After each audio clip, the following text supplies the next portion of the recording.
Okay, so this is just a random Sunday, and Dennis just goes, all right, let's jack up the MR2 and start to pull things out. I was like, what?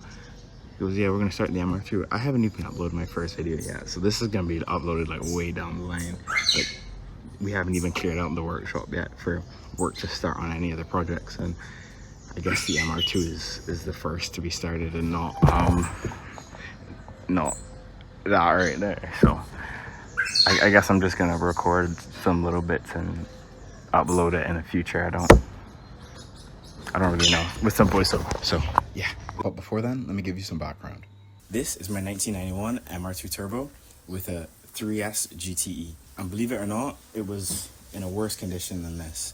And as far as I can tell, this car's been off the road since 2004, which is over 20 years. And as you might know by now, I believe that every car has a story.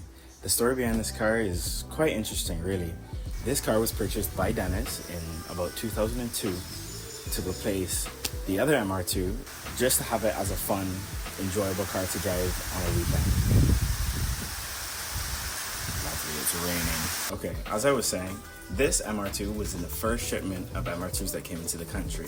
It originally was black when Dennis first bought it, but eventually he ended up painting it blue after about 2 years of ownership. And honestly, he treated this car like it was his child. It was an upgrade from the previous MR2, and he really did enjoy it and just loved driving this car. And as life went on, this car sort of just didn't take priority. You know, things were going on in life, and he sort of put it in storage for a little bit with the hope to get it back out one day. He would come in here every few weekends and start the car, make sure it ran, and over time it just stopped happening. This car was slowly dying. And this car really did have a pretty good life. The car is only doing 45,000 original kilometers. So today's the day we're finally gonna get this car back on the road, so let's get back to it. So the first thing we're gonna need to do before even attempting to start the car is to jack it up and take out all of the old fuel, since the car sat for around 20 years. Okay, we're effectively just jacking it up. We have to do it a little bit sketchy to get the tires off the ground, because we don't have a back jack stand yet.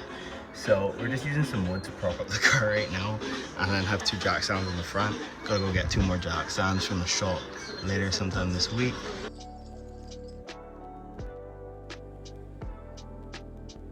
That's not good. Oh, that is really clean though.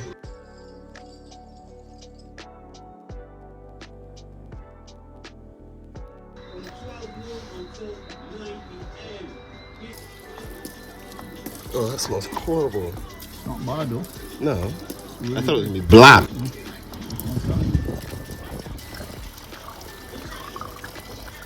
It's quite a bit of fuel. That's extremely good news. Yeah. Well, and for the fuel filter, you can probably pump if the pump don't work, or then you have to go further.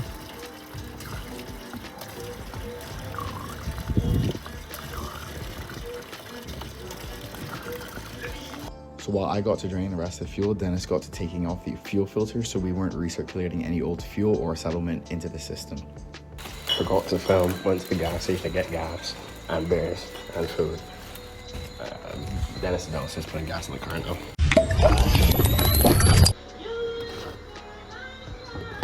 Okay, I just got cursed because that was the wrong battery charger. It was supposed to be this one. So we're gonna go and put this down, take this down to the car.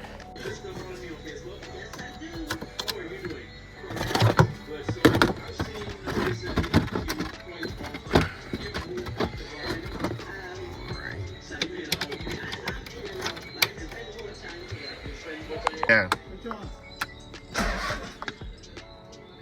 It's on. Oh.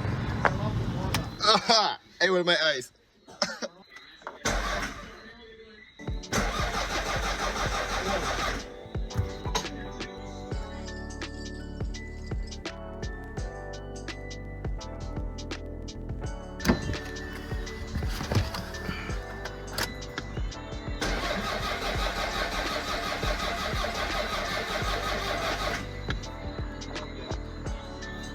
Alright, so tonight not much work really got done on the car, but a lot more work got done on the car. Fuel pump or fuel filter came out, found out we have to take the fuel tank out. Found out the pop-ups work, and everything seems to be relatively okay with the engine. The engine turns over and everything like that, so more work next week.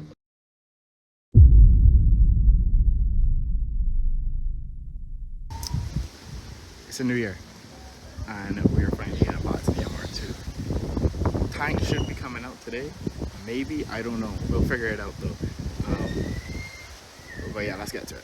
So the first thing we're going to need to do before even attempting to take the tank out is to move some stuff out of the way.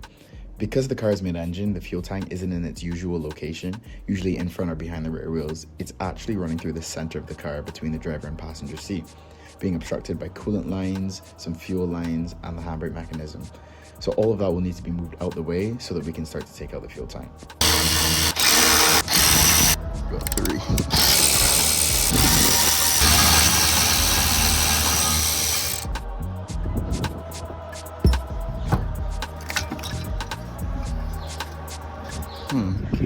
And after the handbrake, it's coolant lines. But every video we could find on how to take out the fuel tank says that you have to drain the coolant. But we think we can get away with just unbolting them and pushing them out the way.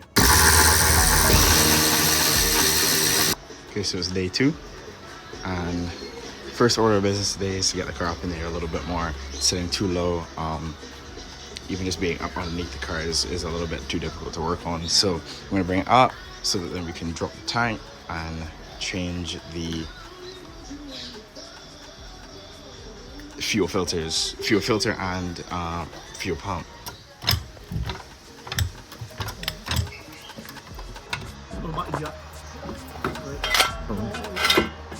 Then there was some heat shielding blocking the filler neck, so that had to go. Meanwhile, I got to taking off the fuel lines that we could get to. Then disconnecting the straps holding in the fuel tank, not forgetting to drain the new fuel back out. Then going back on top to get to the filler neck clamp. And since we couldn't get to the filler neck clamp from the bottom, we had to go on top and take off this, and this to get to this fuel line, and then had to take off the engine torsion mount to get to this hose clamp for the fuel filler neck.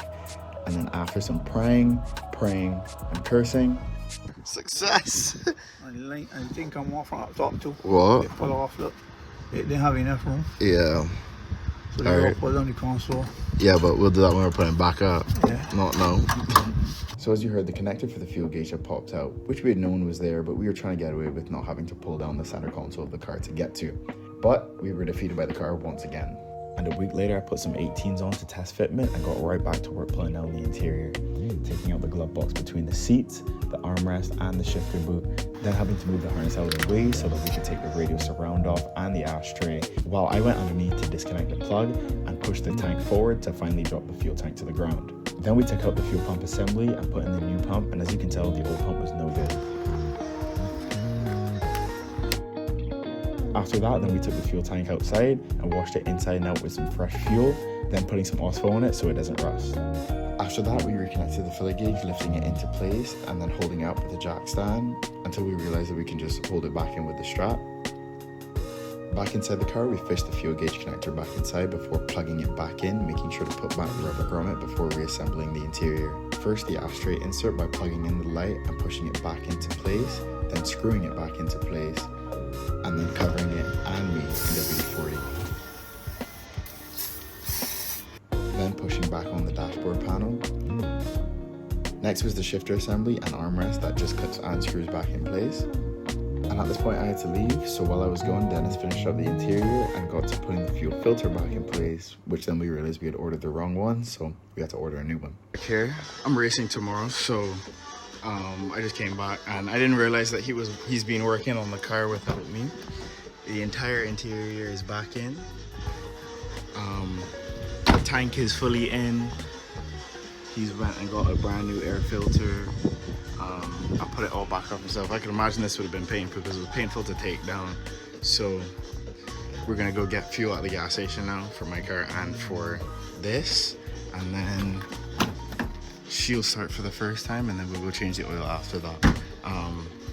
Once that's done, I've got a couple things that I want to go do to it, some checks and stuff like that, but nothing major, nothing that needs to happen before the first start.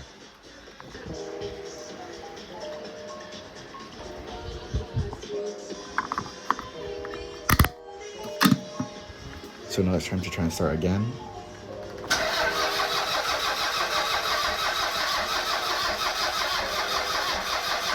again.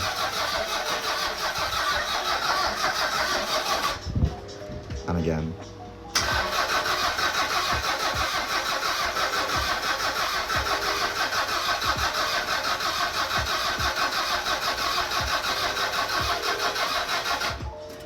Okay, so something's wrong. Let's check for spark.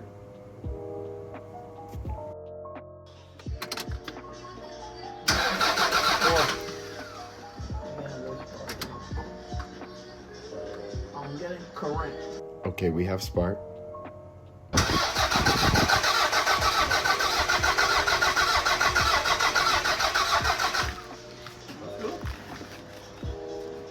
Nah. So since I couldn't smell any fuel coming from the exhaust, I went underneath to see if I can find anything and discovered a fuel leak coming from a line. So to confirm what line, Dennis cranked it to build some fuel pressure. Yeah. I've been covered. Yeah, it's that exact line that I was talking about. Yeah, we got fuel. That's good. So I decided to take off the engine thrust mount to push the line back on.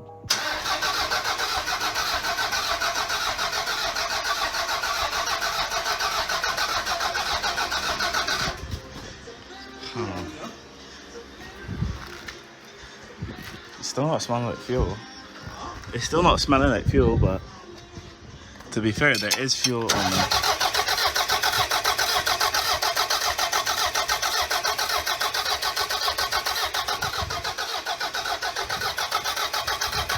I see fuel dripping, or I see liquid dripping, but it could be... But still no start, and now there's fluid coming from underneath the car, but we had thought we just spilled coolant.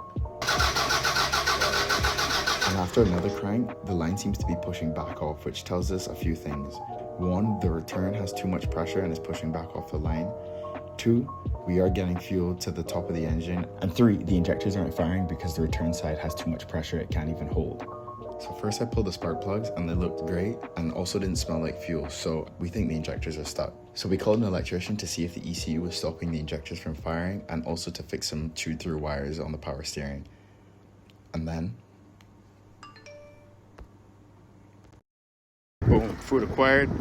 We on our way back. We just got out like I didn't see that message.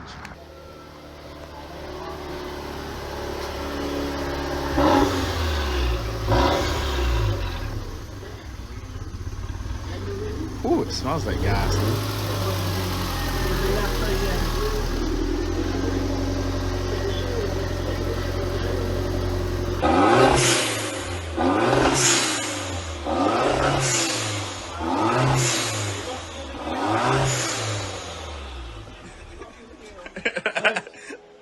Lots of fuel leaking. No, I got it. Just Yeah. Well, you got problems. But as you heard now, we have a fuel leak coming from the same fuel line. And given by the fact the electrician has some experience with MR2s, he suggested that we drop the tank to see what's really going on. And he thinks that there's a blockage. So to save you from that... Oh no! This is... I got gas in my eyes. I burnt. There you go.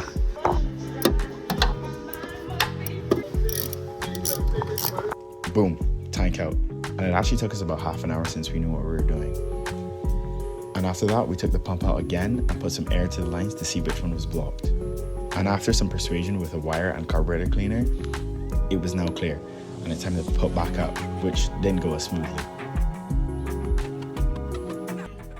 And just like that, everything's back up.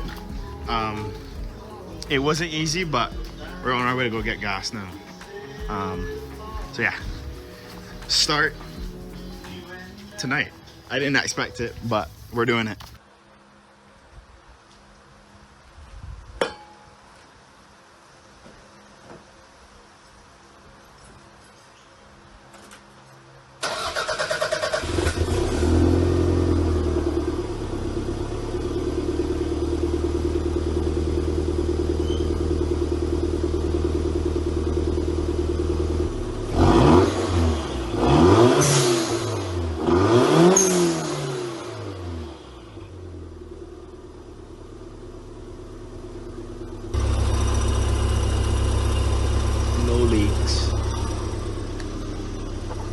So, what now? Well, obviously this isn't the end of this car. It still has to go back out on the road, but there is a few issues that we have to solve before getting it back out. We are having some minor issues with the pop-ups, which I think is just a relay. It's just kind of going crazy. And the clutch pedal, which is currently just stuck to the floor. And the dashboard also isn't working properly while also giving us a battery light, which I think they're related. So we'll definitely have to get that checked out.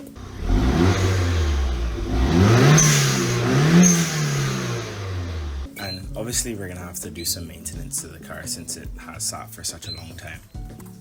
And if you all were watching very closely, we've changed the rims once again, but we'll be changing back to the original ones that were on the car just to get it back out on the road temporarily. And then we're going to be putting on the third set of rims yet again once we can sort of get all the issues figured out with the vehicle. But those again have another slight problem. In the front, they're touching the shock, which is obviously not really good. And last but not least, we're in Barbados, an island that is surrounded by salt water and salt air. So we do have 3 tiny spots of rust on the car, which are going to be resolved once we can get the car back out on the road. So what's the plan with it? Well, this car is going to stay mostly stock, just to have it as a fun, enjoyable car to just drive around every day, not have to worry about any noises, and just be comfortable and quick. But yet again, mostly stock. We do have some things coming for this car, and you'll have to keep a lookout for the next video. Thank you guys so much for watching to the end of this video. I really do appreciate it. If you'd like and subscribe, all of my socials are on screen and in the description. See you in the next one.